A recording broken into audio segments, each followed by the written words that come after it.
쌍둥이는 처음부터 나를 아빠라고 부르지 않았어. 당신이 없을 때만 그를 그렇게 불렀지.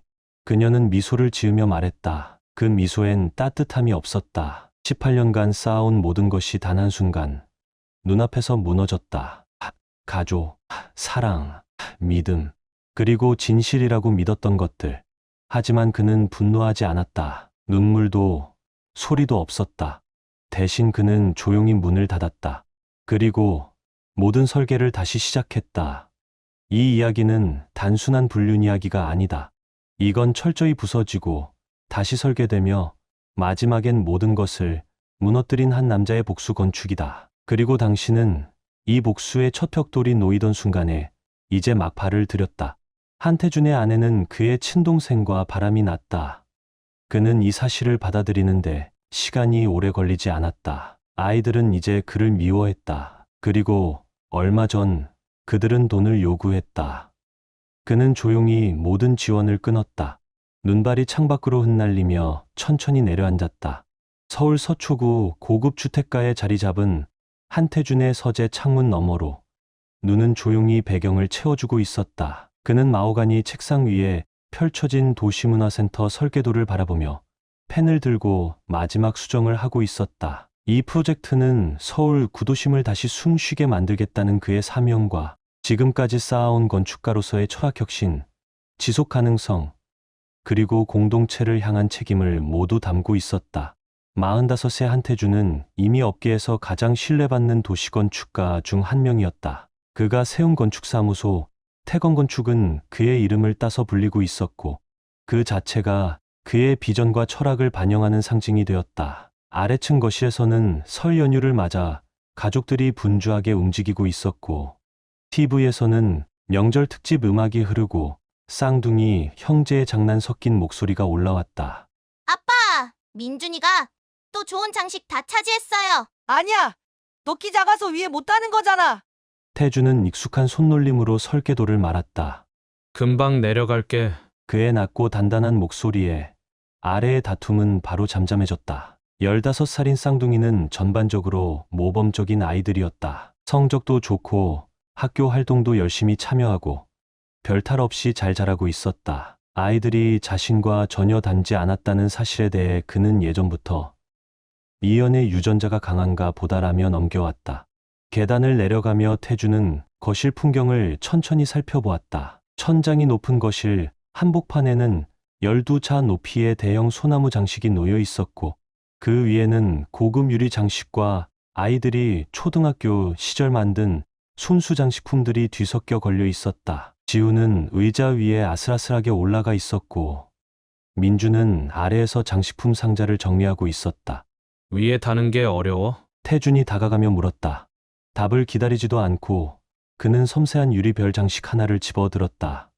이거 아빠가 도와줄게. 지우는 재빨리 의자에서 내려왔다. 고마워요. 아빠. 말에는 살짝의 망설임이 느껴졌지만 태주는 그냥 지나쳤다. 현관문이 열리며 찬 바람과 함께 서미연이 들어섰다. 30세 시절 대학에서 처음 만났던 그녀는 이제 43이 되었지만 여전히 기품 있고 세련된 외모를 유지하고 있었다.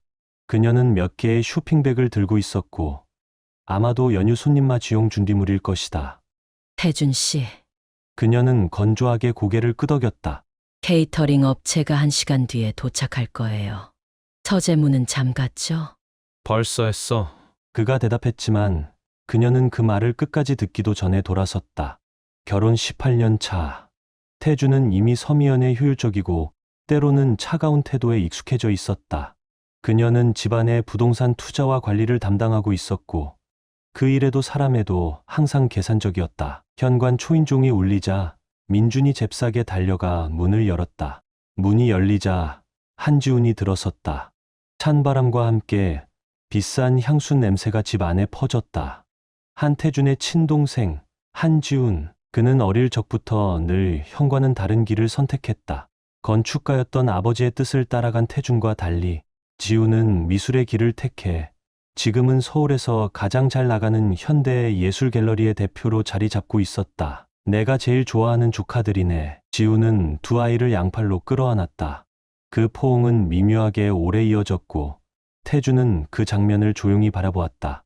삼촌 새 카메라 가져왔어. 파티 전에 즉석 사진 촬영해볼까 해서. 쌍둥이의 얼굴이 환하게 밝아졌다. 먼저 장식부터 맞춰야지. 태주는 단호하지만 부드럽게 말했다. 파티는 3시간 후야. 지우는 가볍게 손을 휘저었다. 에이, 형, 일만 하지 말고 좀 즐겨. 트리는 이 정도면 예쁘잖아. 그때 주방에서 다시 나타난 서미연. 지우는 그녀를 바라보며 말을 이었다. 그치, 미연 씨도 그렇게 생각하지? 그 짧은 순간 태주는 뭔가 이상한 느낌을 받았다. 지훈과 미연 사이에서 오간 눈빛. 짧고 미묘했지만 무언가 설명할 수 없는 이질감이 있었다. 미연의 미소는 순간적으로 따뜻해졌다. 애들이 아침부터 열심히 도왔어요. 삼촌이랑 재미 좀 보게 해줘요. 태준이 무언가 더 말하려 했지만 지우는 이미 아이들을 데리고 집 안 깊숙한 자신의 작업실로 들어가고 있었다. 그 방은 5해 전 집을 리모델링할 때 미연이 강력히 주장해서 만든 공간이었다. 문이 닫히며 딸깍하는 소리가 유난히 무겁게 들렸다. 다음 날 설 연휴를 앞둔 아침, 태건 건축의 사무실에서는 어딘가 미묘한 긴장감이 흐르고 있었다. 한태주는 사무실 안으로 들어서며 파트너 최우진의 눈빛이 평소와 다르다는 걸 느꼈다. 보통은 직설적인 우진이 오늘따라 그의 눈을 제대로 마주치지 못하고 있었다. 회의 중 우진은 설계도 위에 불필요한 손짓을 반복하며 중얼거렸다. 이 부분 다시 고려해보는 게. 그는 갑자기 말을 끊고 유리병 너머 사무관리자의 책상 쪽을 힐끗 바라봤다. 윤지혜, 서미연의 대학 시절 친구이자 지금은 회사의 오피스 매니저인 그녀는 마주친 태준의 시선을 피하며 고개를 돌렸다. 하지만 그 짧은 순간 그녀의 표정에는 분명한 불안감이 맺혀 있었다. 무엇을 고려하자는 거지? 태준이 낮지만 단호한 어조로 물었다. 아니야. 그냥 사소한 설계 조정이야. 나중에 이야기하자. 우진은 얼버무렸다. 태준은 의자에 등을 기댄 채 눈앞의 동료를 바라보았다. 20회를 함께한 친구, 자신의 결혼식에서 축하 인사를 해주었던 사람, 아무것도 없는 바닥부터 지금의 회사를 함께 일궈낸 동반자였다. 하지만 태준은 알았다. 그들은 나중에라는 말을 하지 않는다. 일에 있어서도 인생에 있어서도. 우진아, 태준이 낮게 불렀다. 내가 알아야 할 게 있는 거냐? 우진의 얼굴이 약간 붉어졌다. 아니야. 그냥 설 연휴 마감 때문에 스트레스를 좀 받아서 그래. 그는 갑자기 자리에서 벌떡 일어났다. 핸더슨 프로젝트 확인하러 가야겠다. 우진이 황급히 나가자 태준은 유리병 너머 윤지혜가 전화를 집어드는 모습을 보았다. 그녀의 목소리가 희미하게 새어나왔다. 이제 눈치채기 시작했어. 알아. 나도 알아. 조심해야 해. 그날 저녁 태준이 집에 돌아왔을 때 지훈의 차가 또 다시 진입로에 서 있었다. 거실로 들어서자 지훈과 쌍둥이가 3355 모여 촬영 장비를 만지고 있었다. 그들은 문 열리는 소리에 동시에 고개를 들었고 그 표정엔 어딘가 불필요한 당황스러움이 섞여 있었다. 또 사진 수업이니? 태준은 침착한 목소리로 물었지만 속으로는 불쾌한 감정이 조용히 퍼지고 있었다. 삼촌이 인물 조명에 대해 가르쳐줘요. 민준이 신나게 설명했다. 저희 재능이 있대요. 그 재능은 유전이지. 지훈이 웃으며 말했다. 하지만 그 미소는 눈가에는 닿지 않았다. 이런 건 원래 피 속에 흐르는 거야. 그렇지 얘들아? 지훈의 말에 지훈이 웃었다. 그 웃음은 왠지 둘만의 은밀한 암호처럼 느껴졌다. 태준이 조리개 값이나 구도에 대해 질문하자 쌍둥이는 예에 바르지만 무심한 대답으로 넘겼다. 곧바로 다시 지훈 쪽으로 돌아서 그의 말에 집중했다. 태준은 조용히 자리를 벗어나 서재로 향했다. 여전히 설계도가 펼쳐진 책상 앞에 앉으며 그는 생각했다. 자신의 인생은 패턴을 꿰뚫는 것으로 이루어져 있었다. 건축이란 수많은 요소들을 유기적으로 조합하여 구조를 만드는 일이었다. 하지만 요즘 들어 자신의 집 안에서 흐르는 패턴은 무엇인가 잘못되었다는 느낌을 지울 수 없었다. 마치 보이지 않는 균열이 내부에서부터 퍼지고 있는 건물처럼. 설날 저녁 집안은 손님들로 가득 찼다. 명절의 소란스러운 따뜻함 속에서 웃음소리와 잔잔한 음악이 이어졌다. 한태준은 손님들 사이를 조용히 오가며 자신의 건축사무소에서 진행 중인 도시재생 프로젝트에 대한 칭찬을 받거나 시청 공무원들과 세복합문화센터에 대해 논의했다. 그가 차고 쪽으로 가려 할 때마다 누군가가 그를 붙잡았다. 처음엔 민준이었다. 대학 입학 자기소개서를 들고 와. 당장 읽어봐야 한다며 조르기 시작했다. 그 다음엔 지훈이었다. 곧 다가올 16번째 생일에 약속한 자동차에 대해 세부 사양과 색깔, 기능까지 꼬치꼬치 캐물었다. 자정이 가까워져서야 태주는 겨우 대화를 빠져나올 수 있었다. 차고 문은 반쯤 열려 있었고 눈 위로 희미한 형광등 불빛이 흘러나왔다. 유리창 너머 그가 보았다. 서미연과 한지훈이 서로를 꼭 껴안고 있었다. 그 장면은 어떤 변명도 허용하지 않는 모습이었다. 지훈의 손은 미연의 머리카락 사이를 감고 있었고 둘의 옆모습은 형광등 아래 선명하게 드러나 있었다. 태주는 조용히 손잡이를 눌러 문을 열었다. 문 열리는 소리에 그들이 돌아봤지만 놀라며 떨어지거나 당황한 기색은 없었다. 오히려 미연은 입꼬리를 서늘하게 올리며 말했다. 18년이었어. 그녀의 목소리는 차갑고 조롱에 가까웠다. 같은 명절, 같은 식사, 같은 거짓말을 나눴지. 그리고 당신은 한 번도 의심하지 않았어. 애들이 왜 지훈이랑 똑같이 생겼는지 말이야. 그녀는 지훈을 향해 손짓했다. 지훈은 여전히 그녀의 허리를 감고 있었다. 애들은 말을 배우자마자 그를 아빠라고 불렀어. 당신 없을 때만 물론. 그 순간 태준의 등 뒤에서 마룻바닥이 삐걱거렸다. 그가 돌아보니 쌍둥이가 그 자리에 서 있었다. 그들의 표정엔 죄책감이 아닌 오히려 기묘한 승리감 같은 것이 떠올라 있었다. 당신은 그냥 돈 주는 사람이에요. 민준이 단단한 어조로 말했다. 체크카드처럼. 지훈은 형 곁에 다가와 섰다. 삼촌은 진짜 우리 아빠예요. 원래부터 그랬어요. 태주는 그를 바라보았다. 아니, 이제는 더 이상 동생이 아닌 가장 본질적인 배신을 저지른 남자를. 지훈은 미동도 없이 그의 시선을 마주했다. 입가에는 비웃음이 가득했다. 뭐라고 할까? 형, 그의 목소리는 값비싼 위스키처럼 부드러웠다. 형은 늘 자기 건물만 생각했지. 누군가는 형수님과 애들까지 챙겨야 했거든. 태주는 한치 흔들림 없이 그 장면을 머릿속에 정확히 새기고 있었다. 도대체 얼마나 오래 전부터 아이들을 내게서 등지게 만든 거지? 그의 질문에 이연은 유리처럼 날카롭게 웃었다. 등지게? 웃기지 마. 애들은 스스로 진실을 알아낸 거야. 똑똑하잖아. 그건 아빠를 닮아서 그래. 그녀는 지훈의 가슴을 애정 어린 손길로 두드렸다. 몇 달 전부터 계획했어요. 민준이 말했다. 목소리엔 뿌듯함이 섞여 있었다. 이 얘기 꺼낼 완벽한 타이밍을 기다렸죠. 이 설날 파티는 엄마 아이디어였어요. 지훈이 말했다.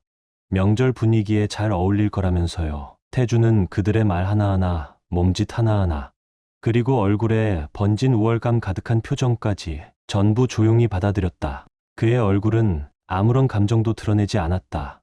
하지만 머릿속에는 이미 그들이 정성스럽게 쌓아 올린 세계를 무너뜨릴 설계도가 그려지고 있었다. 그들은 분명 그가 폭발하길 바랐을 것이다. 자신들의 말로 그를 무너뜨리는 쾌감을 기대했을 것이다. 하지만 태주는 조용히 돌아섰다. 걸음은 차분하고 일정했다. 그 뒤에서 한지훈이 비웃듯 외쳤다. 즐거운 설날 보내. 형, 파티는 여전히 이어지고 있었다. 방금 전에 그의 인생이 산산이 무너졌다는 사실을 아는 사람은 아무도 없었다. 태주는 평소처럼 손님들과 인사를 나누고 가볍게 대화를 이어갔다. 누구도 불과 몇 분 전 그의 세상이 무너졌다는 사실을 눈치채지 못했다. 음료 테이블 쪽에서 최우진이 다가왔다. 그의 얼굴에는 어딘가 불편한 감정이 서려 있었다. 태준아. 우진이 조심스럽게 말을 꺼냈다. 그만. 태준이 짧게 말을 끊었다. 내가 어떤 역할을 했는지는 나중에 얘기하자. 그는 고개를 돌려 방구석에서 윤지혜가 서미연의 오빠인 서도윤에게 뭔가를 속삭이는 모습을 보았다. 둘 다 불안한 눈빛으로 이쪽을 훔쳐보고 있었다. 그 순간 퍼즐 조각들이 하나로 맞춰졌다.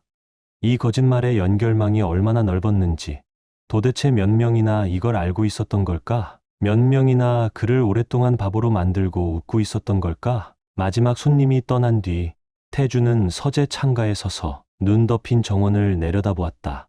아래층에서는 미연, 지훈, 쌍둥이들이 마치 원래부터 한 가족이었던 것처럼 웃고 있었다.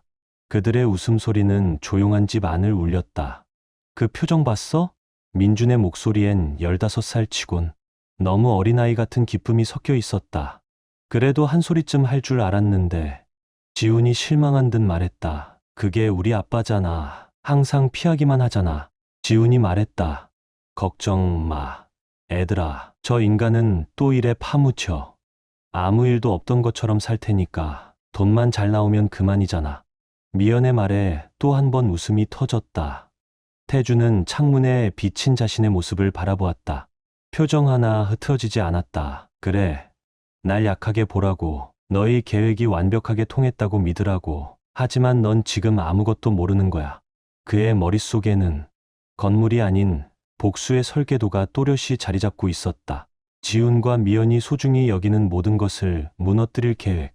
그들은 그의 가족을 훔쳐갔다고 생각했겠지만 그는 그들 세계 전체를 앗아갈 것이다. 밖에서는 눈이 계속해서 내리고 있었다. 모든 것을 하얗게 덮으며 봄이 오면 이 눈 아래 숨겨진 진짜 풍경이 드러나리라. 하지만 그날이 오기 전까진 그들에게 승리했다고 착각하게 놔두자. 진짜 복수란 인내와 정밀함, 그리고 무엇보다 완벽한 타이밍이 필요하니까. 그는 조용히 휴대폰을 집어들었다. 첫 번째 전화는 변호사에게 걸었다. 서미연이 아는 가정 변호사가 아닌 복잡한 기업 분쟁을 맡아온 냉철한 법률 전문가였다. 두 번째 전화는 한 고객이 기업 스파이 문제로 추천했던 사설 조사팀이었다. 전부 알아봐 주세요. 그가 조용히 말했다. 세세한 것까지. 비밀, 약점, 증거. 비용은 상관없습니다. 증거, 약점, 비밀까지. 전부 다요. 태주는 짧게 말했다. 돈은 문제가 아닙니다. 전화를 끊자마자 현관문 여닫는 소리가 들렸다. 한지훈, 이제야 밤늦게 집을 나서는 모양이었다. 아래층에서는 서미연이 쌍둥이에게 뒷정리를 지시하는 목소리가 들려왔다. 그들 모두 마치 어떤 위대한 승리라도 거머쥔 듯한 기세였다. 태주는 조용히 컴퓨터를 끄고 입가에 미세한 웃음을 띄었다. 그들은 이 게임이 끝났다고 생각하고 있었다. 그러나 진짜는 이제 시작이었다. 서재 문을 나서며 그는 계단 위에서 한참을 멈췄다. 아래층에서 흘러나오는 그들의 목소리를 듣기 위해. 이제 연기 안 해도 돼서 속이 다 시원하네. 서미연의 목소리가 또렷이 들렸다. 그동안 완벽한 아내인 척하는 게 얼마나 힘들었는지 알아? 당신은 정말 잘 해냈어, 자기야. 지훈이 다정하게 말했다. 이제 진짜 우리 인생을 시작할 수 있어. 태주는 천천히 계단을 내려갔다. 그의 발걸음은 일부러 소리가 나도록 묵직하게 계단을 울렸다. 대화는 즉시 끊겼다. 그는 말없이 현관으로 걸어갔고 코트를 집어들었다. 어디 가는 거예요? 미연이 물었다. 순식간에 상처받은 사람처럼 말투가 바뀌어 있었다. 이 상황에 대해 얘기해야죠. 아니. 태주는 짧게 대답했다. 하지만 그 목소리엔 서울에서 가장 성공한 건축 회사를 일궈낸 사람만이 낼 수 있는 단단한 확신이 담겨 있었다. 더 이상 얘기할 필요 없어. 그는 조용히 문을 닫았다. 마치 그들의 거짓 승리를 함께 봉인하는 소리처럼. 차고를 지나며 그는 얼마 전 그들을 목격했던 바로 그 자리를 지나쳤다. 그곳엔 그들의 격정 속에서 넘어져 깨진 건축 모형이 여전히 쓰러져 있었다. 그는 차갑게 웃었다. 자신이 만든 것을 그들은 망가뜨렸다. 이제 그들에게 진짜 파괴가 무엇인지 보여줄 차례였다. 그는 차를 몰고 눈 내리는 거리를 천천히 달렸다. 머릿속은 이미 몇 수 앞을 내다보는 설계도로 가득했다. 그들은 자신이 어떤 사람인지 안다고 생각했다. 예측 가능한 건축가, 멀어진 아버지, 속은 남편. 하지만 이제 곧 그들이 얼마나 오만하게 착각하고 있었는지 알게 될 것이다. 다시 눈이 내리기 시작했다. 그는 도시에서 가장 고급스러운 호텔 주차장에 차를 세웠다. 내일부터 진짜 일이 시작된다. 오늘 밤은 그가 가장 평온하게 잘 수 있는 밤이었다. 그들이 스스로 이겼다고 기뻐하는 동안 그는 이미 그들의 몰락을 설계하고 있었으니까 그들이 이겼다고 믿게 내버려 두자. 그들의 자만심은 나중에 더 통쾌한 심판을 가능하게 만들 테니까. 며칠 후 1월의 눈은 이미 시커먼 진창으로 변해 있었다. 태건 건축의 사무실에서 최우진은 마치 팽팽하게 감긴 스프링 같은 태준의 침묵을 이겨내지 못하고 결국 폭발하고 말았다. 나 더 이상 못 버티겠어. 그는 태준의 사무실로 뛰어들며 문을 닫았다. 진작에 말했어야 했는데, 암시라도 줬는데 말을 더 잇기도 전에. 앉아. 태준이 모니터에서 눈도 떼지 않은 채 말했다. 하지만 그 한마디는 강렬했고 우진은 바로 의자에 주저앉을 수밖에 없었다. 언제부터 알고 있었지? 태준은 마침내 눈을 들고 그를 똑바로 바라보았다. 우진의 목이 바짝 마른 듯 셔츠 컬러가 갑갑해졌다. 불륜 말인가? 5년 전부터 쌍둥이에 대해서는 거의 처음부터 지훈이 갤러리 오픈 행사에서 술 취해선 자랑스럽게 말하곤 했어. 자기 형한테 얼마나 제대로 한 방 먹였는지 말이지. 태준의 표정은 변하지 않았다. 하지만 방 안의 공기는 분명히 달라졌다. 온도가 뚝 떨어진 듯했다. 그리고 넌 20년 된 내 동료이자 친구라는 사람이 그걸 다 알고도 입 다물고 있었단 말이지. 형, 아니 들어봐.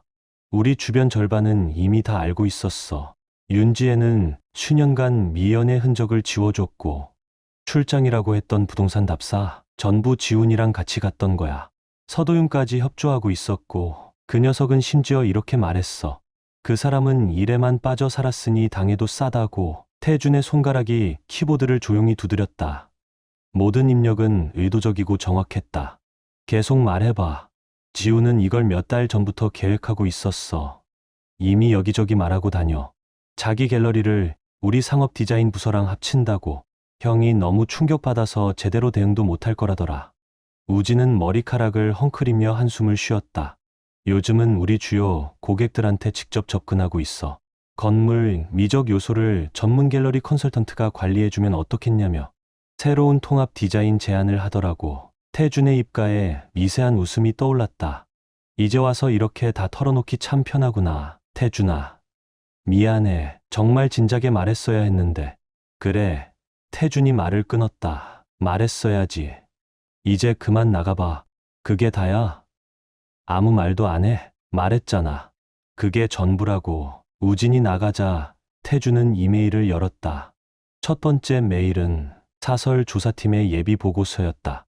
한지훈 갤러리의 재정 구조에 대한 내용이었다. 두 번째는 해외 회계팀의 보고였다. 지훈이 조용히 만든 차명 회사들의 자금 흐름 구조가 정리되어 있었다. 세 번째는 변호사로부터 온 것이었다.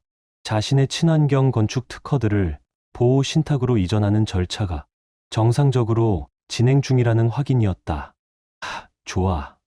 지훈이 마음껏 자기 게임을 하게 놔두자. 이 바둑판은 이미 다른 그림으로 짜여 있으니까. 그날 밤, 정확히는 호텔 스위트룸의 한켠, 이제는 더 이상 집이라 부를 수 없는 그 공간에서 태준은 그동안 모아온 자료들을 정리하고 있었다. 수년간의 녹취 파일, 보안 카메라 영상, 그리고 금융 관련 기록들까지. 그때 노트북에서 익숙한 목소리가 흘러나왔다. 민준의 목소리였다. 6개월 전 그가 설치한 홈 CCTV에 자동 녹음된 파일이었다. 아빠, 진짜 한심하지 않아? 건축 얘기 그만 좀 하지. 아무도 관심 없는데. 삼촌이 여름방학에 갤러리에서 인턴 시켜준댔어. 설계도 따위 그리는 것보다 훨씬 낫지. 태준은 이 녹음들을 하나의 폴더에 추가했다. 파일명은 양육권 대응 자료. 그는 양육권을 원하지 않았다. 하지만 그들이 나중에 자신에게 무언가를 요구하지 못하도록 모든 준비는 해두어야 했다. 도시 반대편, 과거 창고였던 공간을 리모델링한 한지훈 아트센터에서는 지훈이 승리감에 도취된 표정으로 전화를 받고 있었다. 그는 모르는 듯했다. 자신이 지금 말하는 모든 단어가 태준의 팀이 설치한 감청 시스템을 통해 실시간으로 녹음되고 있다는 걸. 합병 발표는 다음 분기에 할 거야. 지훈은 의기양양한 어조로 말했다. 태준이 그 파티 이후로는 호텔방에 틀어박혀 있잖아. 그가 정신 차릴 때쯤이면 우리가 주요 고객 절반은 다 데려오게 될걸. 그는 웃었다. 제일 좋은 건 뭔지 알아? 그 자식이 자기 회사를 내 소나귀에 들어가는 걸 두 눈으로 똑똑히 지켜봐야 한다는 거지. 녹음은 자동으로 태준의 보안 서버로 업로드되었다. 그동안 수백 개의 녹음 파일과 함께 지훈의 점점 대담해지는 계획들이 하나씩 수집되고 있었다. 하지만 지훈은 치명적인 실수를 하나 저질렀다. 그리고 그 실수는 이미 태준의 회계 조사팀이 정확히 찾아냈다. 수년 동안 지훈은 태준과 공동 소유한 부동산 투자 자산에서 자금을 빼돌리고 있었다. 창의적인 회계 방식으로 자금 흐름을 조작하며 그 돈으로 서미연과의 호화로운 생활을 누렸다. 사업 출장으로 위장한 해외여행, 갤러리 운영비로 숨긴 고급 선물, 그리고 예술지구 한복판에 있는 비밀 아파트까지. 하지만 이제 그 모든 부동산이 지훈의 목을 죄는 올가미로 바뀌고 있었다. 일주일에 한 번 있는 저녁 식사 자리, 고급 레스토랑에서 마주 앉은 지훈과 미연. 그녀는 여느 때처럼 당당했고 비싼 염색빛 머리카락조차 흔들림 없이 정돈되어 있었다. 태준 씨 변호사 쪽에서 이혼 서류가 왔어. 그녀는 와인을 한 모금 마시며 말했다. 형식적인 내용이야. 자산 절반 요구하는 것도 이해 없대. 그녀의 미소는 사냥감을 노리는 맹수처럼 날카로웠다. 아마 우리 체면 살려준다고 생각하는 모양이지. 원만한 합의라고. 지훈은 그녀의 손을 잡았다. 합병만 마무리되면 돈 걱정은 영원히 안 해도 돼. 그 순간 택배원이 봉투 하나를 들고 다가왔다. 서미연 씨 맞으시죠? 송달 문서입니다. 두툼한 서류 뭉치가 그녀 앞에 놓였다. 그리고 그 순간 그녀의 미소는 사라졌다. 서류 안에는 다음과 같은 내용이 있었다. 쌍둥이를 감정적으로 조종한 사실에 대한 녹취, 태준의 자금으로 외도를 유지한 재무 내역, 호텔 직원, 식당 종업원, 기타 관련자들의 진술서, 수년간의 외도와 조작이 조목조목 정리되어 있었다. 이건 아무것도 아니야. 미연은 애써 평정을 유지하려 했지만 손끝은 떨리고 있었다. 그가 입증할 수는 없. 그녀의 휴대폰이 진동했다. 투자, 계좌 동결 안내. 두 번째 진동. 공동명의 계좌들도 조사 중이라는 알림. 세 번째. 쌍둥이의 신탁, 기금 역시 정밀 감사 대상에 포함되었다는 통지. 레스토랑 한 구석에서는 양복 차림의 남자가 그들의 반응을 조용히 촬영하고 있었다. 태준의 복수 설계도에 포함될 증거 자료 한 조각.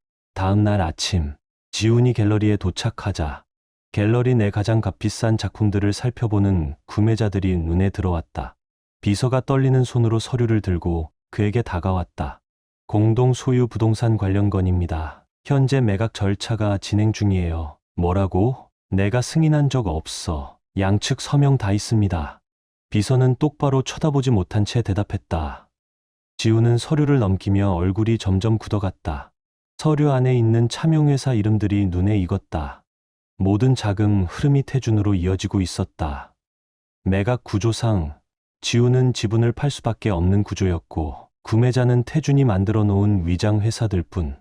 시가의 절반 가격에도 불구하고 한편 조용히 자신이 소유한 빌딩 안의 임시 사무실에서 태준은 각 부서의 보고서를 정리하고 있었다. 지훈이 쌓아 올린 성공의 껍데기는 하나씩 벗겨지고 있었다. 각종 내역, 계약, 투자, 세무 구조, 기초부터 균열이 드러나고 있었다. 그때 휴대폰이 진동했다. 윤지혜였다. 부탁이야. 얘기 좀 하자. 전부 설명할 수 있어. 태준의 답장은 간단했다. 이메일을 확인해. 몇 분 뒤 태건건축 사무실 안에 윤지혜의 비명이 울려 퍼졌다. 그녀가 받은 메일엔 다음이 담겨 있었다. 서미연의 외도와 조작을 도운 정황 증거. 그녀가 받은 메일엔 서미연의 외도와 조작을 도운 정황 증거와 윤리 위반 행위에 대한 명백한 문서들이 포함되어 있었다. 그 내용만으로도 그녀의 기업 관리자 경력은 즉시 종료될 수밖에 없는 수준이었다. 다음 도미노는 서도윤이었다. 그의 건설 회사는 태건건축과 장기 계약 관계였다. 지금은 모든 계약이 품질 검토라는 명분하에 정밀 조사 중이었다. 그가 지인을 통해 태준과 연락하려 했지만 돌아오는 답은 모두 정중하면서도 단호한 거절이었다. 쌍둥이 역시 분위기가 변했다는 걸 느꼈다. 이번엔 다른 태도로 접근하려 했다. 어느 저녁 민준이 호텔에 나타났다. 익숙한 건방짐 대신 어설픈 회한이 깃든 태도로. 아빠. 하지만 태준의 차가운 눈빛에 멈칫했다. 그게 아니. 그러니까 태준 씨, 신탁 계약서가 저기 테이블 위에 있다. 태준은 서류에서 눈도 떼지 않은 채 말했다. 특히 도덕 조항 부분을 잘 읽어보는 게 좋을 거다. 민주는 서류를 집어들고 읽었다. 얼굴이 점점 창백해졌다. 근데 이건 내 미래가 전적으로 너의 태도에 달려 있다는 거지. 태준은 차분히 말했다. 애초에 그런 구조로 만들었거든. 그는 드디어 고개를 들어 민준을 바라보았다. 돈이 걸리니까 진짜 아빠라는 말은 금방 접는구나. 흥미롭네. 문이 닫히는 소리가 단호하게 울렸다. 호텔 창밖으로 태준은 민준이 눈길을 급히 달려가 차 안에서 기다리던 지훈 곁으로 가는 모습을 바라보았다. 그 차는 크리스마스 폭로 직후 지훈이 쌍둥이에게 사준 차량이었다. 그가 쌍둥이에게 줄 수 있었던 마지막 선물이 될 줄도 모르고 그날 밤 태준은 호텔 스위트룸에 앉아 최신 보고서를 검토하고 있었다. 지훈의 갤러리는 투자자들이 대거 이탈하며 붕괴 직전이었다. 예술계에서도 자금 조작 관련 의혹이 속삭여지기 시작했다. 미연이 정성 들여 관리하던 투자 포트폴리오도 동결되었다. 긴급 자금에 접근하려 해도 모든 경로가 차단되었다. 쌍둥이들도 점차 깨닫고 있었다. 그들의 신탁, 기금과 미래는 모두 태준의 손아귀에 있다는 사실을. 하지만 이건 시작일 뿐이었다. 태준의 휴대폰이 진동했다. 사설 조사팀에서 온 업데이트였다. 지훈의 비밀 아파트가 발견되었고 그곳엔 모든 만남 기록, 횡령 자금으로 구입한 선물 목록, 은폐된 거짓말까지 정확히 정리된 자료가 있었다. 태준은 노트북을 열고 이메일을 작성하기 시작했다. 하나는 변호사에게 새 증거들을 첨부해, 하나는 예술 전문 언론사에 지훈의 갤러리 재정 상태에 대해 다시 검토해보라는 제안, 하나는 갤러리 합병안을 검토 중인 이사회에 재정 전망의 심각성을 알리는 내용이었다. 도심 외곽 고급 주택가, 태준의 자금으로 구입했던 그 집 안에서 미연은 초조하게 거실을 오가고 있었고 지훈은 진정시키려 했었다. 그냥 감정적으로 반응하는 거야. 좀 지나면 진정될 거야. 감정적인 반응? 미연의 웃음엔 히스테릭한 날카로움이 섞여 있었다. 지금 저 사람은 우리가 쌓아올린 걸 하나하나 조직적으로 파괴하고 있다고. 계좌는 전부 동결됐고 변호사들은 계속 압박해오고 있고 당신은 기다리자고. 아직 갤러리가 있잖아. 지훈이 애써 말했다. 그 갤러리는 피를 흘리고 있어. 합병도 끝났고 이런 의혹이 있는 상황에서 누가 우리랑 거래하겠어? 창밖에서는 또 다른 차량이 천천히 지나가며 집을 촬영하고 있었다. 그들은 더 이상 몇 명의 사설 조사원이 따라붙는지조차 셀 수 없었다. 쌍둥이는 외부 활동이 모두 금지된 상태에서 각자 방에 틀어박혀 있었다. 그들의 스마트폰은 점점 쓸모를 잃어갔다. 계좌, 혜택, 권한 하나씩 사라지고 있었다. 이건 부당해. 지훈은 또 하나의 개인 플랫폼 결제가 거절되자 분노했다. 우린 그래도 법적으로는 그의 자식이야. 우린 지난 15년간 그가 우리 진짜 아빠가 아니라고 외쳐댔잖아. 민준이 냉소적으로 말했다. 이게 결국 우리를 덮칠 줄 알았지. 호텔 스위트룸에서 태준은 창가에 서서 잔을 들었다. 유리에 비친 자신의 모습과 마주하며 도시의 불빛은 별처럼 반짝였고 그 불빛은 지금 이 방에서 조용히 파괴가 설계되고 있다는 사실을 알지 못했다. 휴대폰은 계속 진동했다. 각 팀에서 오는 메시지. 계획의 퍼즐이 하나하나 맞춰지고 있었다. 그들은 크리스마스 파티에서 자신들이 이 이야기의 끝을 썼다고 생각했을 것이다. 하지만 그건 태준이 자신의 무대 세트를 막 설치하던 순간이었을 뿐. 그리고 마지막 막은 압도적일 정도로 완벽한 무대가 될 것이다. 그들이 허둥대는 걸 보게 두자 자신들이 짠 세계가 모두 태준의 손바닥 위에 있었다는 걸 조금씩 깨닫게 하자. 그리고 마지막엔 그들은 한 번도 그를 제대로 알지 못했단 걸 알게 될 것이다. 최고의 복수는 차갑게 하는 게 아니라 건축처럼 정밀하게 수행하는 것이다. 하나하나 필요한 자리에 배치하고 구조 전체가 정확한 타이밍에 무너지도록 만드는 것. 그리고 그건 한태준이 평생 가장 잘해왔던 일이었다. 아침 뉴스쇼. 한태준은 수년간 가족을 정신적으로 학대했어요. 서미연의 목소리는 완벽하게 계산된 떨림으로 카메라 앞에서 흘러나왔다. 그는 통제적이고 감정적으로 멀어져 있었어요. 일밖에 몰랐죠. 지훈 씨는 우리를 지켜줬어요. 그 영상은 태준의 사무실에서 흘러나오고 있었다. PR팀이 그의 반응을 기다리고 있었다. 서미연과 지훈의 절박한 중상 캠페인에 맞서 공격을 개시할 준비가 되어 있었다. 말하게 두세요. 태준은 아침 보고서를 넘기며 말했다. 증거는 말보다 강합니다. 몇 시간 만에 오랜 직원들과 고객, 업계 관계자들의 지지 발언이 언론에 쏟아져 나왔다. 나는 한태준 대표와 15년을 함께 일했습니다. 서울시 부시장도 공식 기자회견에서 말했다. 그의 공동체에 대한 헌신은 그 자체로 입증됩니다. 이런 주장은 불륜이 들통난 여자의 마지막 발악일 뿐입니다. 작아진 월세집. 거기서 서미연은 신문을 거칠게 집어던졌다. 우릴 완전 악당으로 만들고 있어. 진정해. 지우는 고급 구두를 신은 채 합판 바닥을 서성였다. 대리석 바닥은 이미 과거의 일이었다. 합병은 끝났어. 투자자들은 다 도망쳤고 은행은 모든 거래를 의심하고 있어. 당신은 아직도 합병 타령이야? 지우는 미연의 어깨를 붙잡았다. 이혼 합의금만 받으면 그 순간 또다시 문을 두드리는 소리. 서미연 씨, 법원에서 송달된 문서입니다. 두툼한 봉투가 그녀의 손에 전해졌다. 그 안에는 그녀를 바닥에 주저앉게 만든 증거들이 담겨 있었다. 수년간의 녹음, 감시 사진, 금융 기록, 쌍둥이를 조작하고 외도를 은폐하며 태준의 자금을 이용한 모든 행위가 정확하게 정리되어 있었다. 이럴 리 없어. 그녀는 속삭였다. 우린 정말 조심했는데. 하지만 태준은 더 조심했다. 모든 만남, 모든 대화, 모든 부정 자금, 모두가 명확하게 정리된 문서로 존재했다. 사립학교의 점심시간, 민준과 지우는 현실을 깨달아가고 있었다.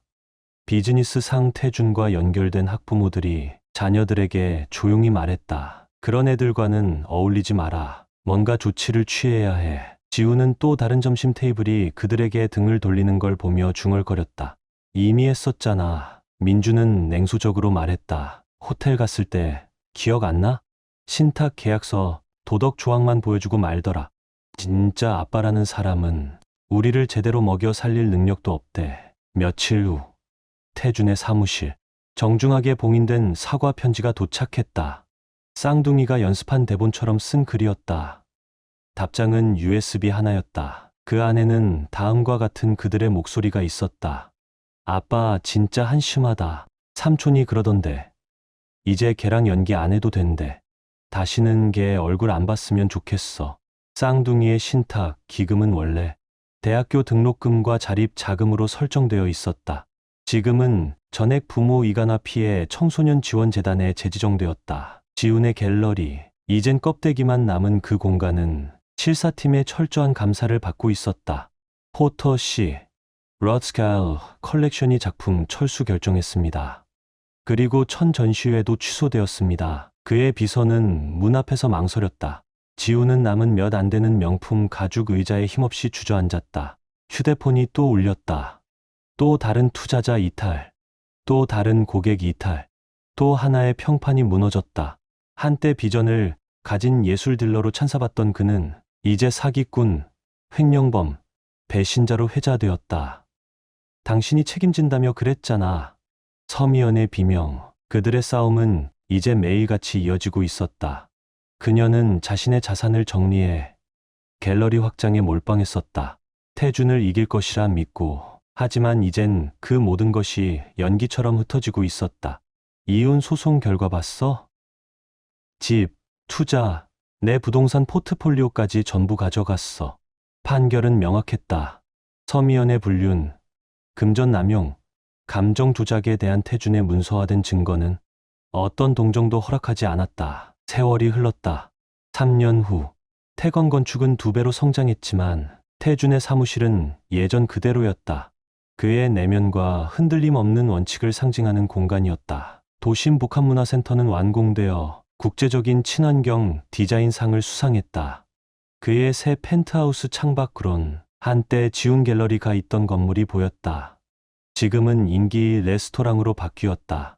파산 경매에서 좋은 가격에 인수된 공간이었다. 한태준 대표, 민준과 지훈 군이 도착했습니다. 예약은 없었어요. 비서의 목소리가 인터폰을 통해 들려왔다.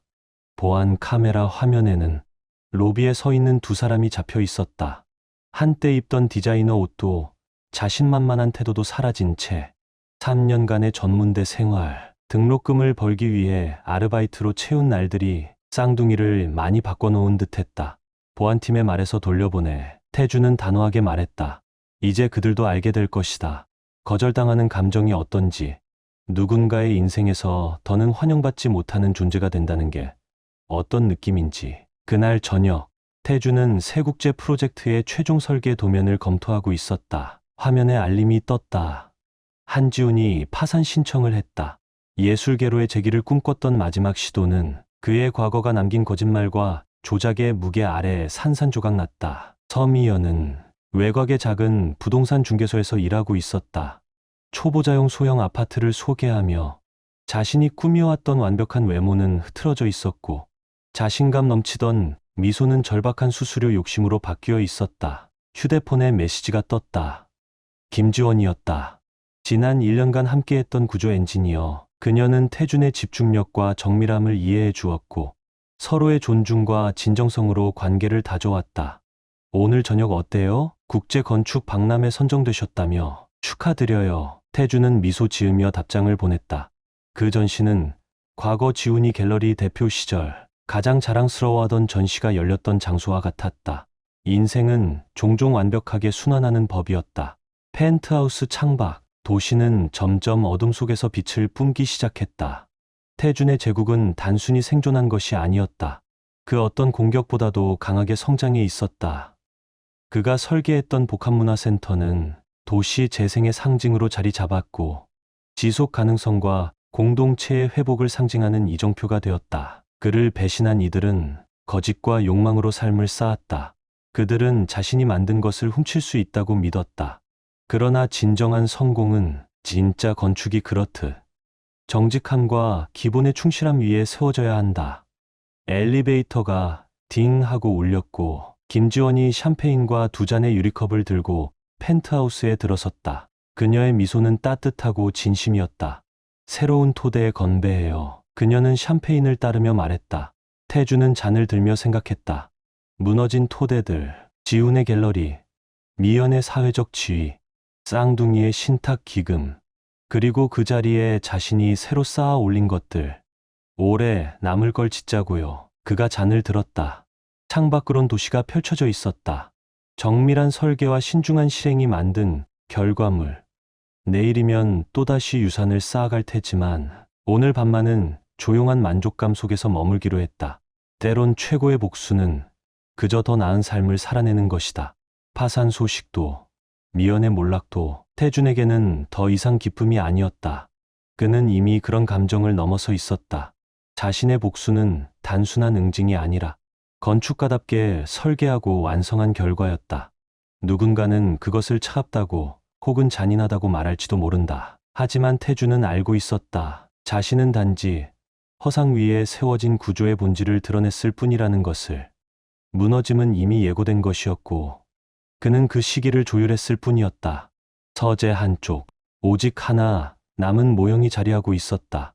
연말 가족 모임 전까지 작업해오던 복합문화센터의 축소판이었다. 그 모형은 조용히 말해주고 있었다. 때로는 허물어야 할 것이 있고 때로는 새롭게 세워야 할 것이 있다는 사실. 그때 김지원이 조용히 그의 뒤에서 팔을 감쌌다. 그가 말없이 과거를 떠올리는 순간을 누구보다 잘 이해하는 사람이었다. 그녀는 단 한 번도 서미연이나 지훈, 쌍둥이에 대해 묻지 않았다. 그것들은 그가 스스로 무너뜨린 삶의 일부라는 걸 알고 있었기 때문이었다. 이곳에서 보는 해돋이 참 아름다울 것 같아요. 그녀가 나직이 말했다. 정말 그렇지. 태준이 고개를 끄덕이며 답했다. 진짜 시작의 의미를 안다면 더더욱. 밤은 도시 위로 깊게 내려앉았고 한태준은 창가에 서서 자신이 다시 세운 모든 것을 조용히 내려다보고 있었다. 그는 인생을 다시 세웠다. 소리 없는 복수, 드라마 없는 승부. 하지만 그 어떤 전쟁보다 정밀하고 치밀하게, 그리고 결국 완벽하게 승리한 방식으로. 최고의 복수는 그저 잘 사는 것이 아니다. 배신의 잿더미 위에 더 나은 것을 세우는 것이다. 그리고 한태준은 무너져야 할 것과 오래 남을 것을 세우는 일을 누구보다 잘하는 사람이었다. 어쩌면 인생은 결국 부서진 것들 위에 무엇을 다시 세우느냐의 문제인지도 모릅니다. 한태준은 배신당했고 잃었고 무너졌습니다. 하지만 그는 울지도 소리치지도 않았습니다. 대신 그는 설계했습니다. 조용히, 단단하게, 자신만의 방식으로. 그의 복수는 단순한 응징이 아니라 자신을 되찾는 과정이었습니다. 그리고 우리 모두는 이 이야기를 통해 알게 됩니다. 진짜 승리는 누구보다 잘 살아내는 것이라는 사실을요. 이 이야기를 통해 뼈저리게 느꼈어요. 끝까지 함께해 주셔서 진심으로 감사합니다. 공감하셨다면 구독과 좋아요로 마음을 나눠주세요. 그리고 응원의 댓글을 남겨주시면 더 좋은 영상을 만들 수 있는 힘이 됩니다. 그럼 다음 영상에서 다시 만나 뵙겠습니다.